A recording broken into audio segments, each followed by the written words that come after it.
माननीय श्री सर, यादव इस जी। Bill pay चर्चा के माध्यम से मैं इस देश के आम हवाई यात्री का दर्द आप सबके सामने रखना चाहूँगा। सर, वादा था कि हवाई चप्पल वालों को हवाई जहाज़ की सैर कराई जाएगी। आलम यह है सर कि बाटा कंपनी का जूता पहनने वाला भी आज हवाई जहाज़ की टिकट नहीं खरीद पा रहा है।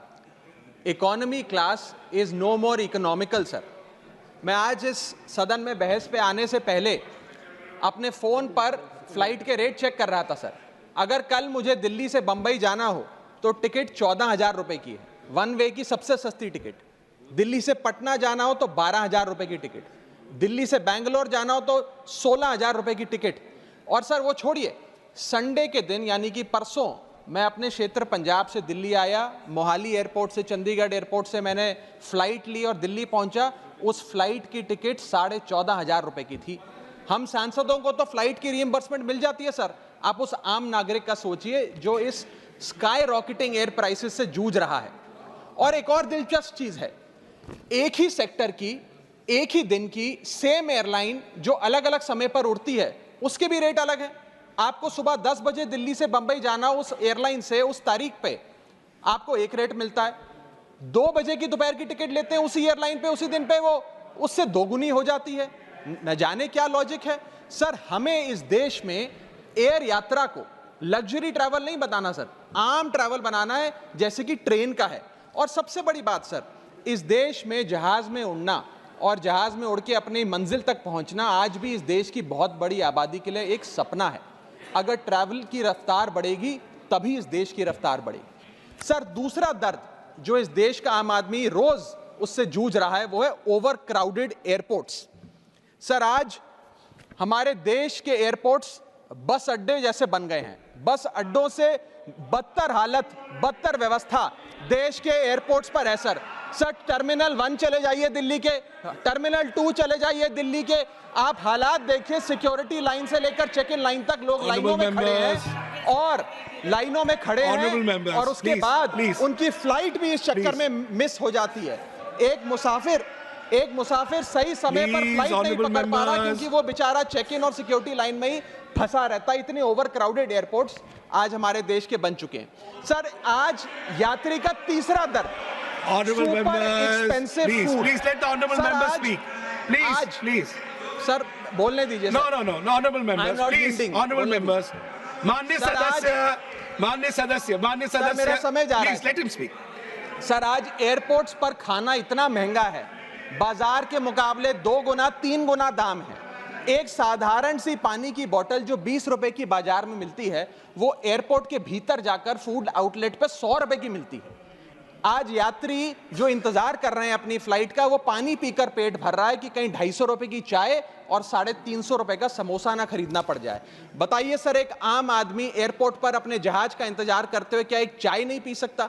क्या इस पर कोई रेगुलेशन नहीं होना चाहिए? क्या कोई अफोर्डेबल कैंटीन का मैकेनिज्म नहीं होना चाहिए? चौथा दर्द जो आज इस देश के आम यात्री को सर सहन करना पड़ रहा है वो है पुअर कनेक्टिविटी। आज इस देश के कई टूरिज्म स्पॉट्स पे, कई फेमस शहरों तक जहाज की यात्रा नहीं पहुंचती, फ्लाइट्स नहीं पहुंचती, एयरपोर्ट नहीं पहुंचती। कई शहर, अधिकतर शहर ऐसे हैं जहां पर एयरपोर्ट्स नहीं हैं। इंसान को जहाज लेकर, जहाज से उतरकर कई घंटों का बस का और गाड़ी का सफर तय कर अपनी मंजिल पे पहुंचना पड़ता है सर। सरकार ने कहा कि मालदीव्स मत जाओ, लक्षद्वीप जाओ छुट्टी मनाने। मैं आपको आज का रेट बता रहा हूं सर। अगर आज मुझे दिल्ली से मालदीव जाना हो तो 17,000 रुपए की फ्लाइट है, लेकिन दिल्ली से लक्षद्वीप जाना हो तो 25,000 रुपए की फ्लाइट है सर। तो बताइए हम मालदीव जाएं कि लक्षद्वीप जाएं? सर, चौथा दर्द जो आज पांचवा दर्द जो आज एक आम यात्री को महसूस करना पड़ रहा है वो है sir flight cancellation and delays. Sir, एक आम नागरिक अपनी मंजिल पे, अपनी डेस्टिनेशन पे पहुंचने के लिए, जल्द पहुंचने के लिए कभी कभार ट्रेन यात्रा या बस या गाड़ी की यात्रा नहीं करता, वो महंगी टिकट खरीदता है। महंगी टिकट खरीद के अपनी मंजिल पे समय पे पहुंचना चाहता है। और कुछ ऐसे भी लोग हैं जो आर्थिक तौर पे सक्षम नहीं हैं, लेकिन आपातकालीन परिस्थितियों में, इमरजेंसी सिचुएशन में वो भी महंगी जहाज की टिकट खरीदकर जहाज की यात्रा करना चाहते हैं, अपनी मंजिल पे पहुंचना चाहते हैं। लेकिन क्या वो अपनी मंजिल पे समय पर पहुंच जा रहे हैं? निर्धारित समय से 3 से 4 घंटे लेट आज जहाज चलते हैं और खास तौर पे छोटे शहरों के जो एयरपोर्ट्स हैं वहां पर तो मैक्सिमम डिलेज देखे गए हैं सर 1 केजी अगर एक्सेस बैगेज हो जाए तो फ्लाइट आपसे हजारों रुपए का किराया वसूलती है, लेकिन कई घंटों के डिले के लिए क्या फ्लाइट हमें कॉम्पनसेट करती है? मैं आज माननीय मंत्री जी को कहना चाहूंगा कि कुछ ऐसा मैकेनिज्म बनाए कि हर घंटे के फ्लाइट के डिले के लिए एयरलाइन आम यात्री को कॉम्पनसेट करे, उसकी जेब में पैसा डाले। इसी के साथ साथ हर महीने एक चार्ट जारी होना चाहिए कि किस सेक्टर की कौन सी एयरलाइन ने कितने घंटे का डिले, किस सेक्टर की कौन सी एयरलाइन ने कितने घंटे का डिले यात्रियों को दिया। और इसी के साथ साथ सर छठा दर्द जो आज के भारत देश के आम यात्री को महसूस करना पड़ रहा है सर, वो है लैक ऑफ अफोर्डेबल ऑप्शंस। जो अभी मेरे साथी भी बात कर रहे थे कि इस देश में 90% एयर ट्रैवल 2 एयरलाइंस के पास है, 90% मार्केट शेयर 2 एयरलाइंस के पास है। यानी कि एक हमने कार्टेल क्रिएट कर दिया, डुओपोली क्रिएट कर दी, यानी कि वो मनचाहे दाम पे मनचाही सर्विसेज देंगे क्योंकि कोई कंपटीशन ही नहीं है, कोई प्रतिस्पर्धा नहीं है। Point of order. I'd like to take a point of order. One second. Bharat सरकार Point of order. Point of order. Yes. न जाने सर, मैं तो एयरलाइन का बोल रहा हूं तो भी पेट में Just दर्द take हो a रहा point है। of order. Please. 238A 238A.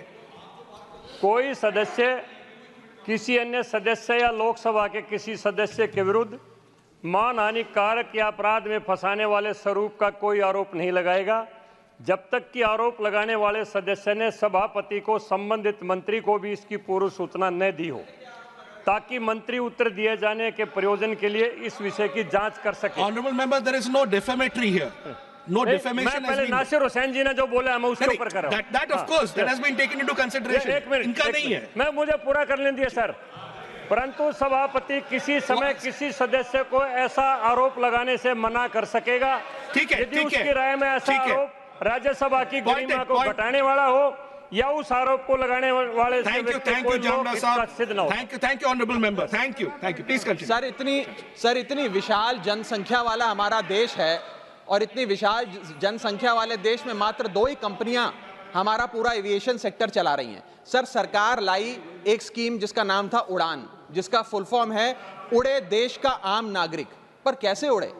ना फ्लाइट के उड़ने के ऑप्शन है, ना अफोर्डेबल टिकट है, ना फ्लाइट सही समय पर चलती है, तो कहां उड़े, कैसे उड़े? और सबसे बड़ी बात सर, जब से ये उड़ान स्कीम आई है एक धारणा एविएशन सेक्टर में बनी हुई है कि जैसे ये स्कीम लागू हुई 2 एयरलाइन बंद हो गई, जेट एयरवेज और गो एयर, और तीसरी स्पाइस जेट बंद होने की कगार पे खड़ी है। तो अब लोग ये भी कहने लग गए हैं कि शायद उड़ान स्कीम एक बहुत बड़ा अपशगुन थी, और इसी के चलते आज हमारा देश का आम नागरिक प्लेन से वापस ट्रेन पे जा रहा है। सर मेरा 7वां दर्द बैगेज चार्जेस और बैगेज डिलेज। सर अगर आपका 1 केजी बैगेज ओवरवेट हो जाए तो हजारों रुपए एयरलाइन आपसे एक्सेस बैगेज के चार्जेस वसूल लेती है। यहां तक कि कुछ लोग अब अपना सामान एयरपोर्ट पर फेंक के चले जाते हैं बिकॉज उनके सामान में पड़ी वस्तुएं इतनी महंगी नहीं है जितना बैगेज चार्जेस एयरलाइन ले लेती हैं। और बैगेज के डिलेज देखिए सर, लंबा आपको इंतजार बैगेज बेल्ट पे करना पड़ता है कि कब हमारा बैग आएगा। जब स्क्रीन पर देखते हैं तो स्क्रीन पर लिखा आता है बैगेज ऑन बेल्ट, लेकिन बैगेज ऑन बेल्ट नहीं होता, सिर्फ 2-3 बिजनेस क्लास पैसेंजर्स का बैग आता है और न जाने कितने मिनट एक आम नागरिक को इंतजार करना पड़ता है इस एक्सेस डिले के लिए, या इसको एक स्टैंडर्डाइज करने के लिए कोई प्रोसीजर सरकार को बनाना चाहिए। सर मेरा 8वां दर्द मैं समाप्त कर रहा हूं सर 8वां दर्द heavy car parking charges eight airport. Sir आज आप एयरपोर्ट्स पर पार्किंग का ठेका किसी एक कंपनी को दे देते हैं और वो मनचाहे दाम वसूलती है। खास तौर पे छोटे एयरपोर्ट्स पे 200-250 रुपए प्रति घंटे की कार पार्किंग चार्जेस देनी पड़ते हैं। आज आप दिल्ली के एयरपोर्ट चले जाइए, 220 रुपए प्रति घंटा गाड़ी का चार्ज लगता है, और अगर आपने कोई कैब टैक्सी बुक कर ली तो उसका भी मोटा बिल आता है, क्योंकि वो टैक्सी वाला भी expensive car parking charges, airport charges अपने बिल में जोड़कर आपको देता है। सर ये था दर्द फ्लाइट में चढ़ने से लेकर फ्लाइट में उतरने का। मैं अंत में 4 पंक्तियां सुनाकर अपनी वाणी को विराम दूंगा, और आज इस देश के आम नागरिक, आम यात्री का दर्द इन पंक्तियों में आप तक पहुंचाने की कोशिश करूंगा। कहीं है लंबी लाइनें, कहीं चेक इन से पहले काउंटर बंद, कहीं स्लो चल रहा है सर्वर, कहीं इंटरनेट है मंद, महंगी टिकट के बाद भी यात्रा की कोई गारंटी नहीं, आपका सामान चाहे टूटे चाहे फूटे, कोई वारंटी नहीं। जो हाल है बस अड्डों का, वही तस्वीर आती है एयरपोर्ट से। चाय हो या समोसा, नहीं मिल रहा 500 रुपए के नोट से। रोज फ्लाइटें रद्द हो रही हैं धमकी बम विस्फोट से। आखिरी में सर, कब तक आम आदमी मरता रहेगा एयरपोर्ट की छत गिरने की चोट से? जनता की मुश्किलें तो पल भर में मिट जाएं अगर सरकार को फुर्सत मिल जाए चुनाव या वोट से।